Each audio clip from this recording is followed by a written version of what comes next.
The polished mahogany of the boardroom table feels cold under my palms. Derek is screaming.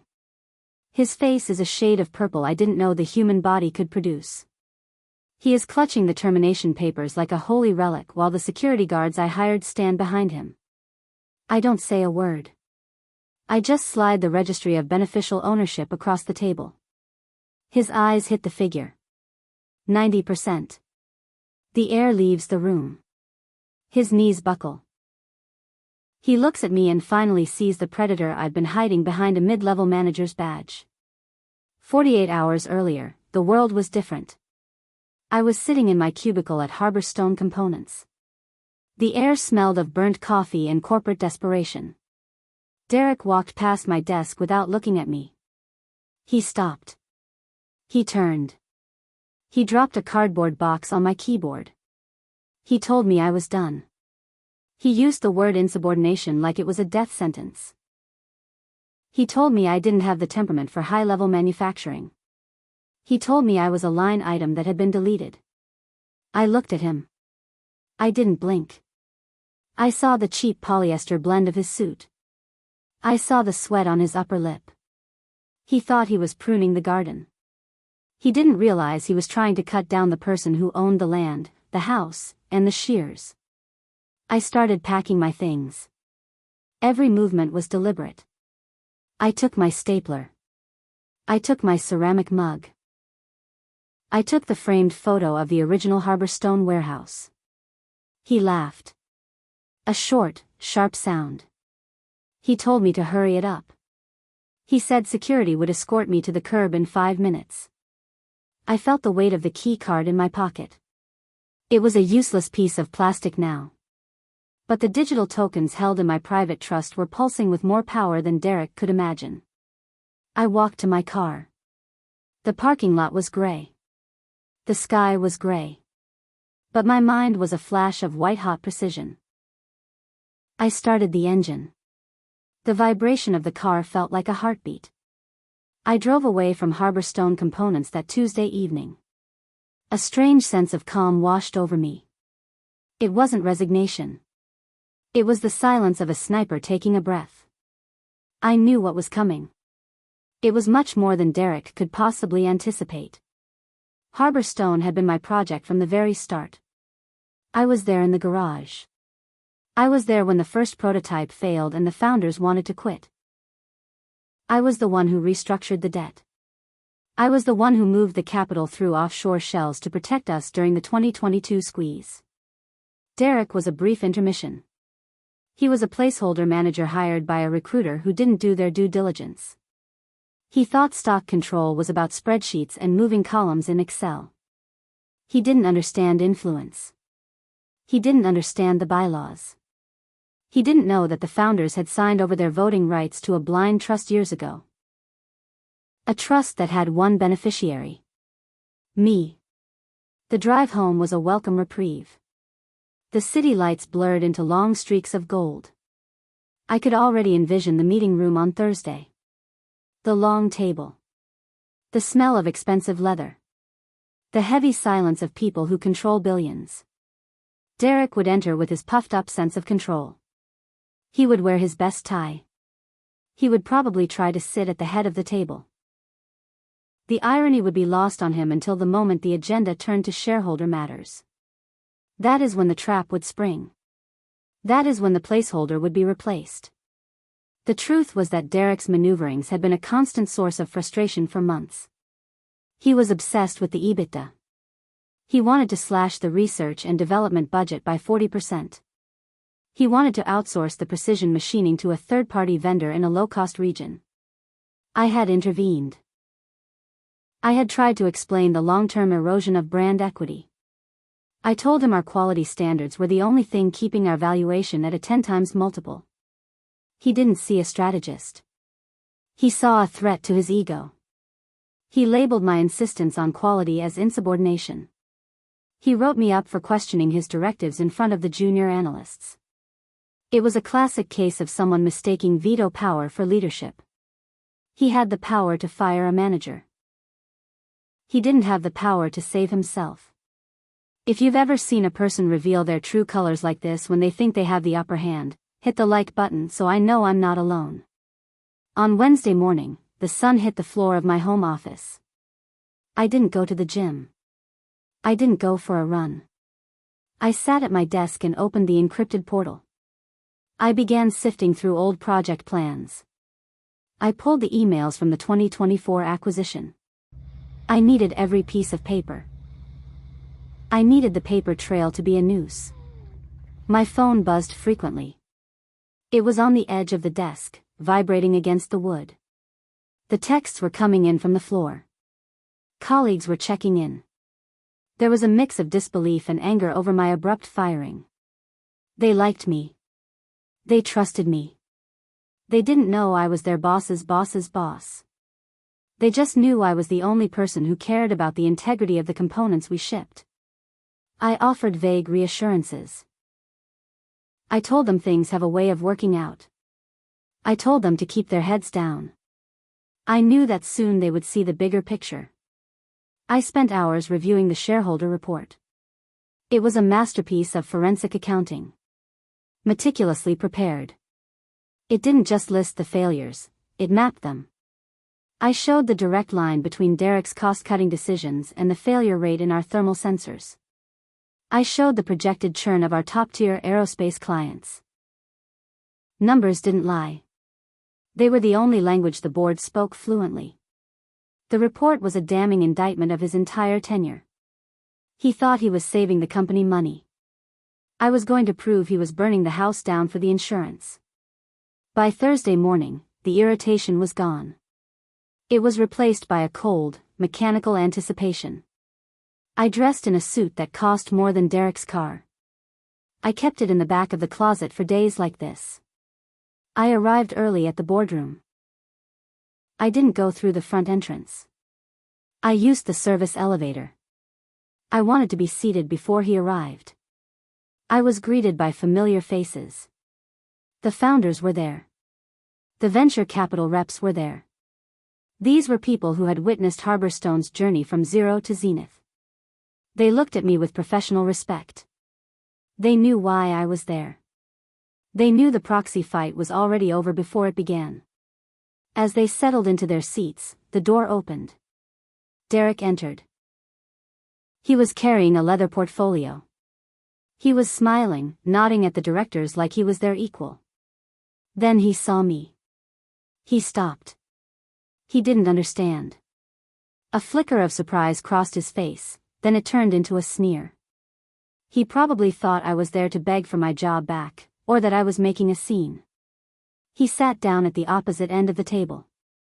He didn't realize he was sitting in the hot seat. Once the formalities concluded, the chairman called the meeting to order. The air in the room felt thick. The agenda turned to leadership performance. This was the moment Derek had been waiting for. He wanted to brag about the margins. He launched into a monologue.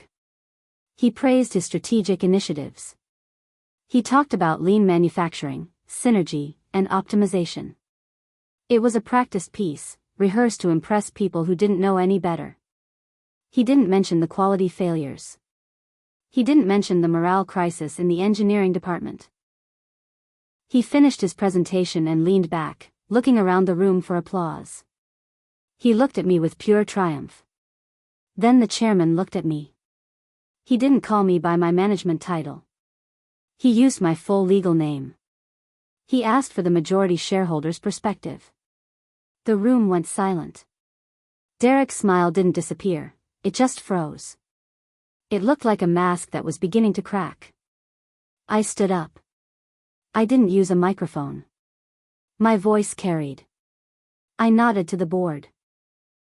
I began with a history of Harborstone. I talked about the commitments we made to our first investors. I talked about the integrity of the brand. Then I unfolded the shareholder report. I invited everyone to follow along on their tablets. Slide by slide, I laid out the data. I showed the correlation between the cost-cutting and the client complaints. I showed the decline in employee retention. I showed the lost partnerships with defense contractors. I spoke for 20 minutes. I didn't stumble on a single word. I used the technical specs of the components to prove that Derek was a fraud. As I spoke, Derek's expression shifted. The smugness evaporated, replaced by a slow dawning realization. He looked at the paper in front of him. He looked at the board members. They weren't looking at him. They were looking at the data, exchanging glances and nodding. The murmurs began, a low hum of disapproval. When I concluded, the room was silent. A heavy, suffocating silence. The weight of the implications was hanging in the air. I turned to Derek. He looked like he had been blindsided by a freight train, sweating through his shirt. I looked him dead in the eye. I told him that leadership isn't just about numbers on a report. It's about understanding the people and the product. I told him that while he may have had the title for a few months, ownership is what drives us forward. The board's decision was swift. There was no debate. No executive session required. Derek's position was untenable. The chairman asked for his resignation effective immediately. Derek tried to speak. He opened his mouth but no sound came out. He looked at the security guards. He looked at me. He realized the box he gave me on Tuesday was now his to carry. As he left the room, I didn't smile. I didn't gloat. I didn't need to. There was satisfaction, yes, the satisfaction of a mechanic fixing a broken machine. I was restoring Harborstone's path. I was taking the will back. It was a reminder of a fundamental truth that most people in this city forget. Power isn't just held by those who speak the loudest. It doesn't belong to the people with the titles or the corner offices. It resides with those who understand its true source. It resides with the people who hold the paper. And as the majority shareholder, I was ready to guide Harborstone into its next chapter. We were going back to basics. Back to integrity. Back to being the best. I looked at the board and told them to clear the schedule for the rest of the day. We had a company to rebuild. The board members filed out like shadows, leaving me alone with the silence and the scent of expensive cologne and stale coffee. I sat in the high-backed leather chair at the head of the table and felt the grain of the wood under my fingertips. This was the seat Derek had coveted, but he never understood that the chair is just furniture without the backing of the ledger. I opened my laptop and initiated a series of Tier 1 security overrides on the company's internal server. I needed to see the damage in real time, not just the filtered reports Derek had used to mask his incompetence. I pulled up the inventory management system and saw the red flags flashing like sirens. We were holding millions in substandard alloy shipments that should have been rejected at the loading dock. Derek had authorized these purchases to pad the quarterly earnings, trading our reputation for a temporary bump in the share price. It was a classic pump and dump strategy on a corporate scale, and it nauseated me. I began drafting emergency directives to the procurement department. We were going to liquidate the bad stock and take the hit now. Transparency was the only way to save the Harborstone name. My phone vibrated on the table. It was a call from the lead engineer, Marcus, who had been with the firm since the first patent filing. He didn't say hello. He just asked if the rumors were true. I told him Derek was gone and that we were reverting to the original technical specifications for the Series 7 components. I heard him exhale a breath he had been holding for 6 months. He told me the team was ready to work through the weekend to recalibrate the machines. That was the kind of loyalty Derek could never buy. I ended the call and looked out the window at the manufacturing complex below. It was a beautiful, complicated beast, and it was finally mine to steer without a blindfold.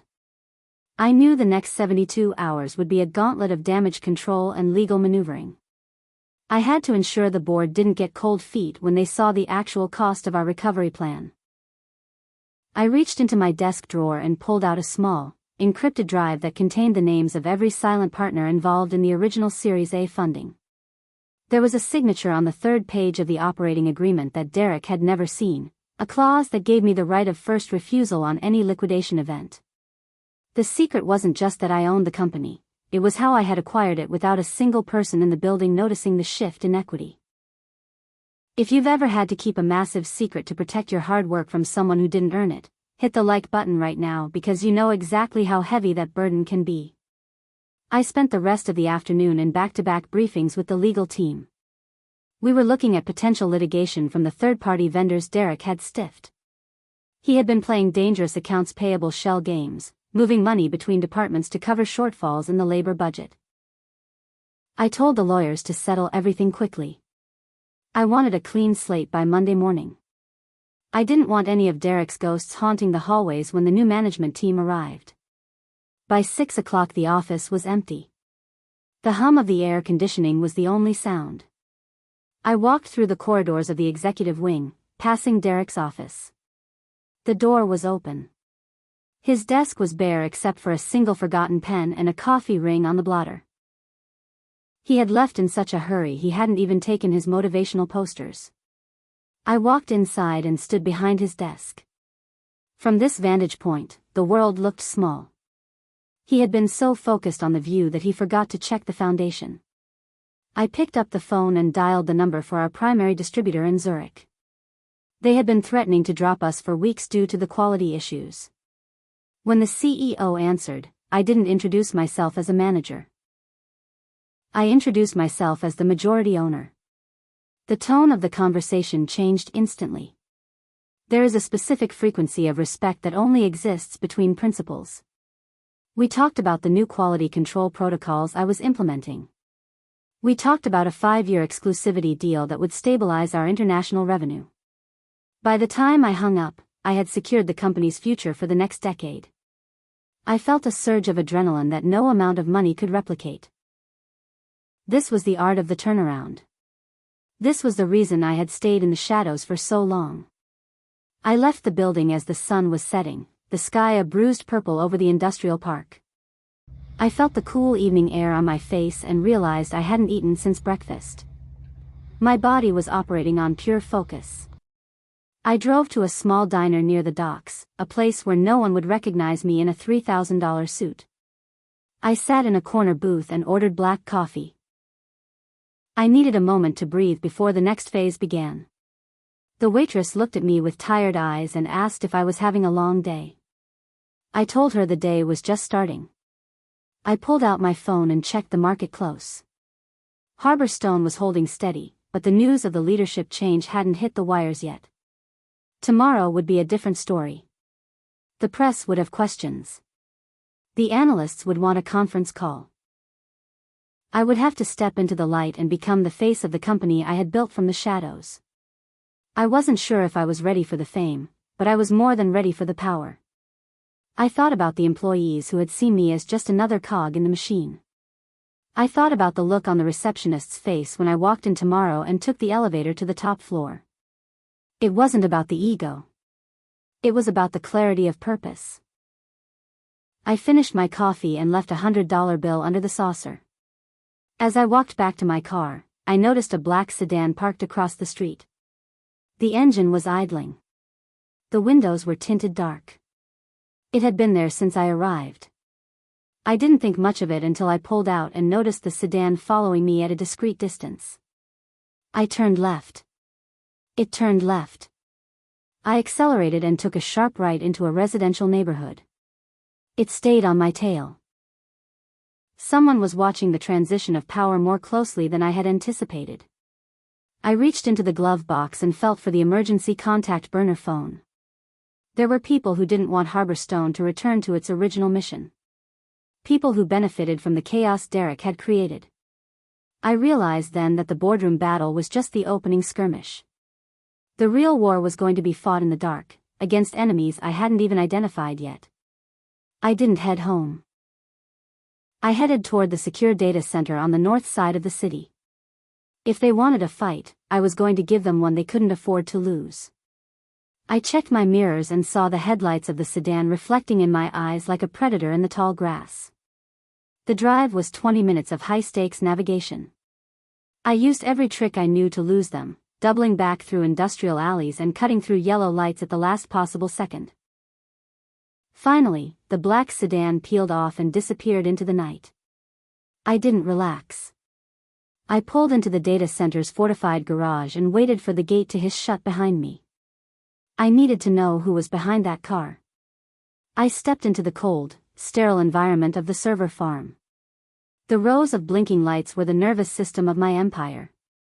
I sat down at the main terminal and began a deep dive scan of the company's recent digital footprints.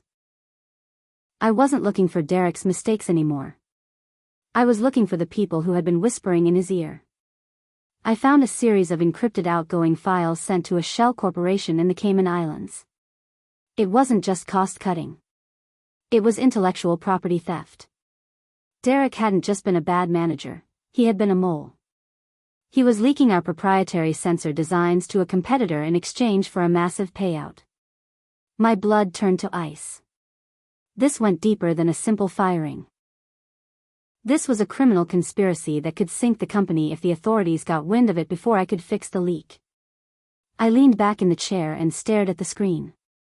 The mystery of the black sedan was solved, but it opened a much larger gap in my understanding of the board's loyalty.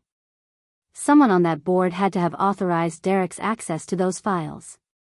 Someone I had just sat across from hours ago. I began cross-referencing the access logs with the board's meeting minutes from the last quarter. The digital trail was faint, but it was there, buried under layers of spoofed IP addresses and phantom user accounts. It pointed toward the audit committee. Specifically, it pointed toward Arthur, the man who had been the company's lead counsel for a decade. He was the one who had vetted Derek. He was the one who had pushed for the offshore manufacturing shift. I felt a cold realization settle in my chest. I wasn't just dealing with a fired manager. I was dealing with a mutiny at the highest level of the organization. I pulled the wire transfer records for the Cayman shell and saw a series of payments that coincided perfectly with our internal design milestones. They were selling Harborstone piece by piece while I was tucked away in my middle management camouflage. I stood up and paced the narrow aisles of the server room. The air was chilled to 60 degrees to keep the hardware from melting, but I was sweating. I needed to act before Arthur realized I had breached his digital perimeter. If he knew I was onto the IP theft, he would initiate a scorched earth protocol and wipe the primary backups. I initiated a ghost clone of the entire database, moving terabytes of sensitive data to a secure server in Zurich that only I controlled. It was a race against a clock I couldn't see. My hands moved across the keyboard with a precision that felt detached from my body. I was no longer a person. I was a system. The data transfer hit 40%. Then 50%. The silence of the server room was broken only by the hum of the cooling fans. I thought about the founders. I thought about the people who had put their life savings into this company, believing in the vision of precision and integrity. They were being fleeced by a man they trusted to protect them. If you have ever felt the sting of a mentor or a trusted partner turning their back on you for a paycheck, hit the like button because that kind of betrayal leaves a scar that never quite fades. I watched the progress bar crawl toward 80%. My phone buzzed. It was a restricted number. I didn't answer. It buzzed again. A text message appeared on the screen. It was a photo of the back of my car parked in the data center garage. No text. Just the image. They were outside. They were letting me know they hadn't lost me. I realized that the black sedan hadn't just been following me to intimidate me. They were waiting for me to lead them to the one place where I could access the master keys. I had walked right into their surveillance trap. I didn't panic. Panic is a luxury for people who have nothing to lose. I finished the data clone and encrypted the Swiss server with a 24-character alphanumeric key. I wiped my local history and shut down the terminal. I walked back to the garage, my footsteps echoing against the concrete walls. The air in the garage felt heavy with the scent of exhaust and damp stone. I reached my car and didn't get in. I stood there for a moment, listening. I heard the faint scrape of leather against grit. They were in the garage with me. I reached into my jacket and pulled out the heavy brass key fob for the facility's emergency lockdown. I pressed the button and the heavy steel shutters began to grind shut. I wasn't locking them out. I was locking us in. I wanted to see who was behind the tinted glass. I walked toward the exit ramp where the black sedan was idling. The driver's side window rolled down slowly. It wasn't a hired thug. It was Arthur. He looked older in the harsh fluorescent light of the garage. He didn't look like a high-powered attorney. He looked like a man who had gambled and lost. He told me to get in the car. He told me we needed to discuss a settlement. He used the word settlement like it was a lifeline, but I knew it was a noose. He told me that the board would never support my takeover if they knew about the irregularities I had uncovered. He tried to frame it as a mutual problem. He said that if the company's reputation took a hit, my 90% stake would be worthless. It was a classic leverage play. He was trying to convince me that the truth was too expensive to afford. I didn't move. I told him that I didn't care about the valuation. I cared about the legacy. I told him that I had already cloned the servers and sent the evidence to an offshore legal team. His face went pale. The calculated mask of the corporate lawyer finally shattered. He started talking about the investors, the jobs that would be lost if the scandal went public. He was desperate, reaching for any moral high ground he could find, but his feet were stuck in the mud.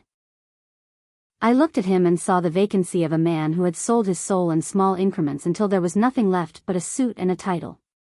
I told him he had 1 hour to draft his resignation and provide the names of everyone else involved in the IP leak. If he didn't, the files would be in the hands of the SEC by midnight. He looked at the steel shutters blocking his path. He realized he was trapped in a box of his own making. I turned and walked back to my car. I didn't look back to see his reaction. I had spent years playing the long game, and I wasn't going to let a desperate man ruin the endgame. I drove out through the side exit after the shutters cleared, leaving Arthur in the dark. I needed to get to the office. There were still people in that building who didn't know the storm was coming. I needed to secure the engineering department before the news broke. My mind was already 3 steps ahead, calculating the cost of the rebrand and the legal fees for the upcoming indictments. The city was waking up. The first light of dawn was hitting the skyscrapers, turning the glass into sheets of fire. I felt a strange sense of clarity. The fear was gone. The uncertainty was gone. I was the captain of a ship that was currently on fire, but I knew exactly how to steer it into the cold water. I arrived at Harborstone at 6:30 a.m. The security guards at the front desk looked confused. They had seen me fired on Tuesday, and here I was on Friday morning, walking through the front doors like I owned the place. Because I did. I didn't stop at the reception desk. I went straight to the executive elevator and swiped a card that Derek didn't know existed. The elevator climbed silently toward the top floor. When the doors opened, the office was quiet. The cleaning crew was finishing their rounds. I walked into the main boardroom and sat down. I didn't open my laptop. I just sat in the dark and waited for the world to catch up. I thought about the thousands of components we had shipped over the last year. I thought about the planes and the medical devices that relied on our integrity. The weight of that responsibility was more significant than the stock price. If you've ever felt the true weight of responsibility for something bigger than yourself, hit the like button so I know you understand the stakes I was playing for. By 8 a.m., the first of the employees began to trickle in.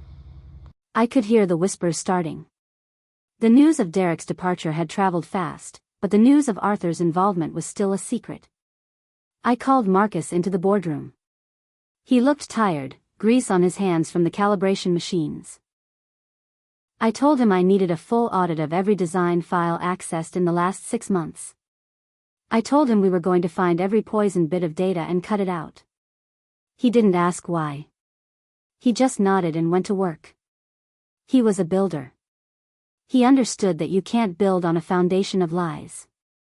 I spent the next 4 hours in a hurricane of phone calls and emergency meetings. I was the one who had to tell the major shareholders that we were going to take a massive write-down on our intellectual property. I had to convince them to stay. I had to sell them on a vision of a company that was smaller, leaner, and actually honest. Most of them listened. Some of them screamed. One of them threatened to sue. I welcomed the lawsuits. Discovery is a powerful tool when you're the one holding all the evidence. By noon, the resignation letters began to arrive. It wasn't just Arthur. 3 other department heads were implicated. The rot was deeper than I had imagined. It wasn't a leak, it was a flood.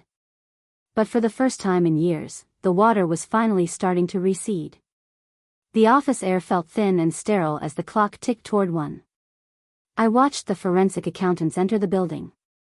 They moved like a surgical team ready to amputate the necrotic tissue of the finance department. I didn't greet them. I simply pointed toward the secure terminal room. Every keystroke they made would be mirrored on my private screen. I needed to see the exact moment they found the off-balance sheet vehicles Arthur had used to hide the theft. I was looking for ghost entries and double-blind ledger adjustments.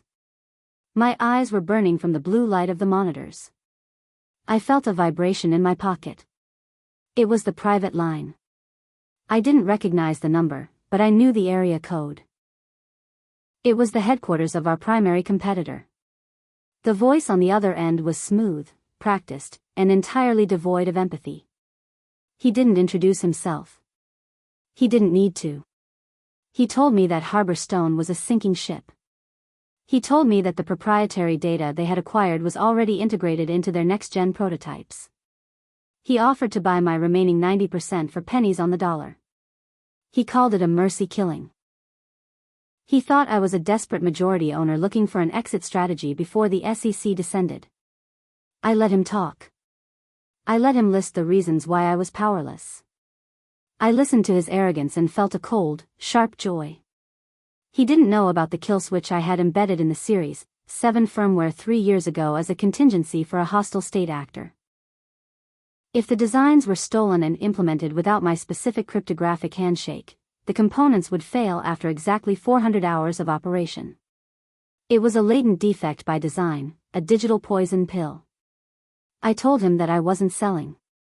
I told him that he should check the operational hours on his prototypes very carefully. The silence on the other end of the line was the most satisfying sound I had ever heard. I hung up before he could find his voice. If you've ever outplayed someone who thought they were 10 steps ahead of you, hit the like button because that moment of realization is better than any paycheck. I walked out into the main engineering hub. Marcus was standing over a workstation, his face illuminated by a wireframe model of our core sensor. He looked up as I approached. He told me they had found the back doors. Derek had installed a remote access vulnerability that allowed external users to scrape real-time telemetry from our testing rigs. It was a total security collapse. I told him to initiate a hard reset on the entire network architecture. We were going dark for 48 hours. No external pings. No cloud syncing. We were moving back to air-gapped local machines until the contagion was scrubbed. The engineers started moving with a renewed sense of urgency.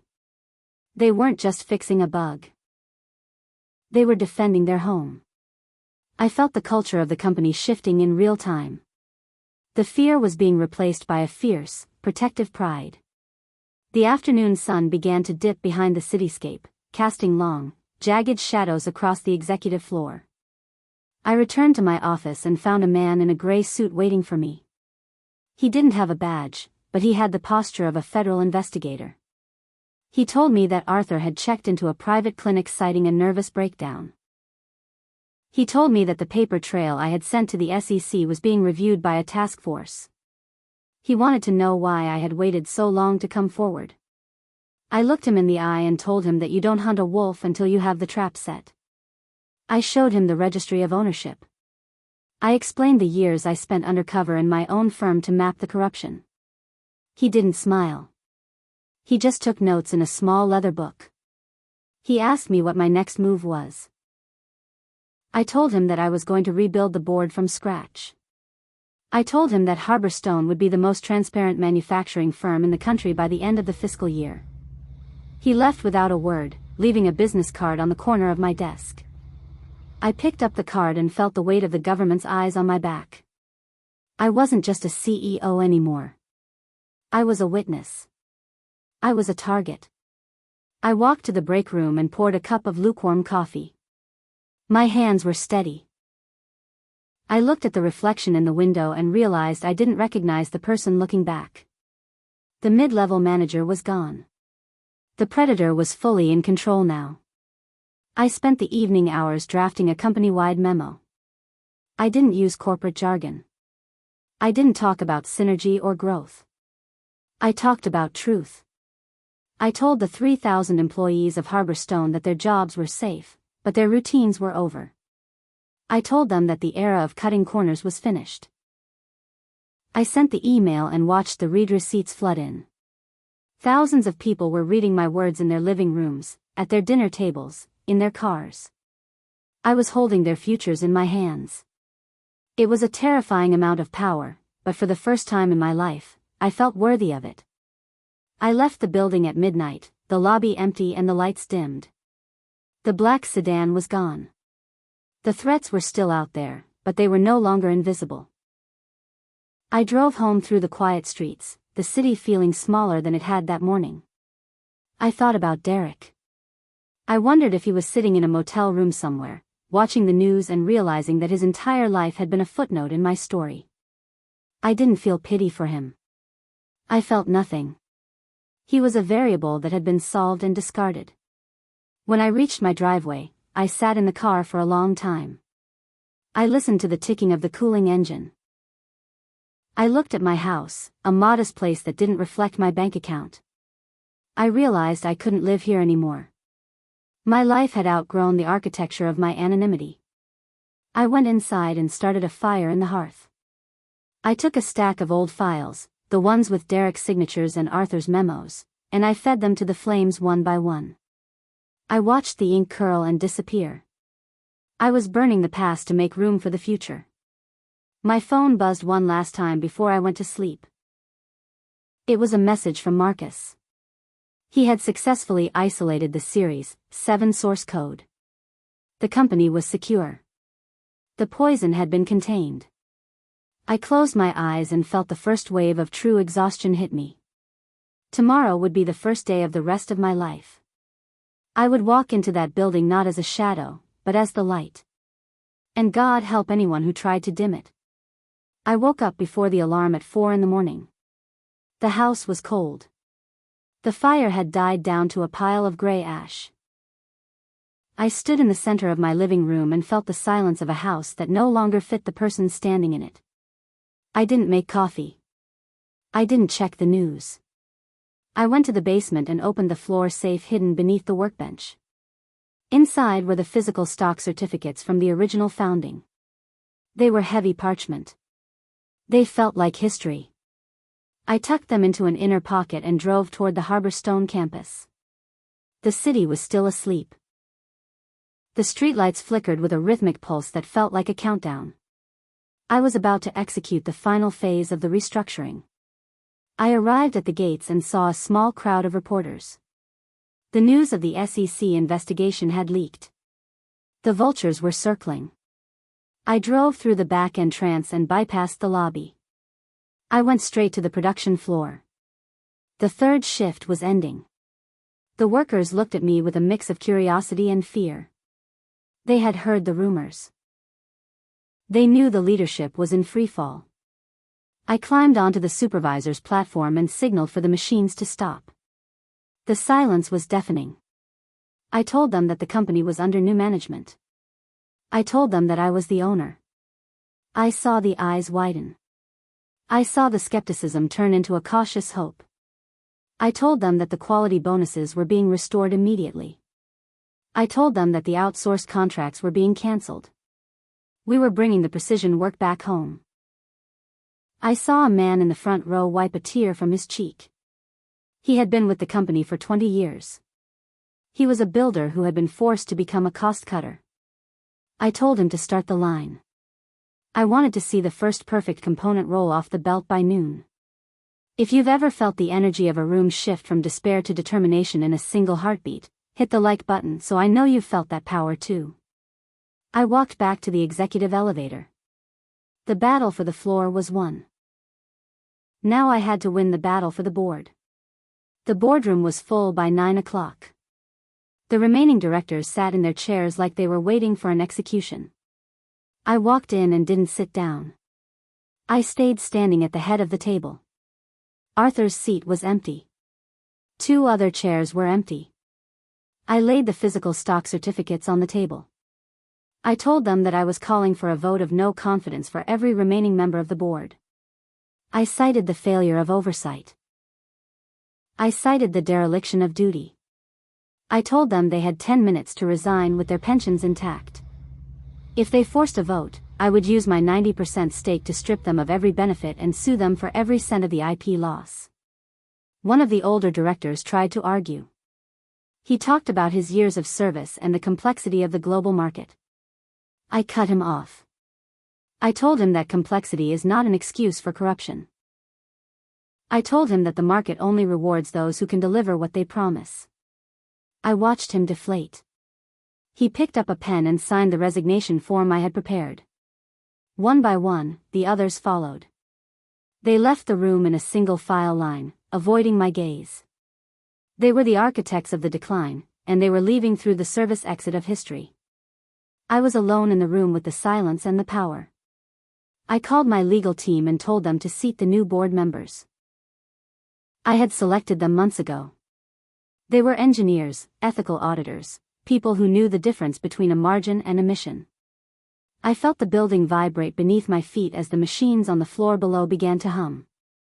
It was a deep, rhythmic sound. It was the sound of Harbor Stone coming back to life. I walked to the window and saw the sun high in the sky. The reporters were still outside, but they were no longer a threat. They were just witnesses. I picked up the phone and called my mother. She was the one who had helped me sketch the first ideas for the sensors in that garage 20 years ago. She didn't ask about the money. She asked if the product was still good. I told her it was better than ever. I spent the final hours of the day in the engineering lab with Marcus. We were looking at the first series, 7-component produced under the new regime. It was a tiny piece of titanium and silicon, but it was perfect. There were no back doors. There were no hidden defects. It was a masterpiece of human ingenuity. I looked at the data on the screen and realized that the competitors' prototypes would start failing in less than 48 hours. The market would shift overnight. Harbor Stone would be the only supplier left with a functional product. The valuation would triple. The predator in me felt a surge of triumph, but the builder in me just felt a sense of peace. I left the office at sunset. The building was glowing in the golden light. I walked past the reception desk and nodded to the woman sitting there. She didn't look confused anymore. She looked proud. I walked out the front doors and faced the cameras. I didn't hide my face. I didn't run for the car. I stood on the steps and told the world that Harbor Stone was back. I told them that we were no longer for sale. I told them that the ownership was clear, the vision was sharp, and the integrity was absolute. I got into my car and drove away, but I didn't go home. I drove toward the harbor. I wanted to see the ships coming in. I wanted to see the world that my components would help build. The road ahead was long. There would be more battles. There would be more shadows to navigate. But I knew the source of my power now. It wasn't the stock. It wasn't the money. It was the fact that I was the only person in the room who truly knew what the product was worth. I looked into the rearview mirror and saw the Harbor Stone logo fading into the distance. It looked like a beacon. I was no longer a shadow in my own life. I was the architect. I was the owner. I was the person who finished what they started. I tapped the steering wheel to the beat of the radio and felt the engine roar under my foot. The game was over. The legacy had begun. I was finally exactly where I was meant to be. Have a story like this? Send it to us, and we'll share it with the world. Don't forget to like, subscribe, and hit the bell for more true family drama. Thanks for watching.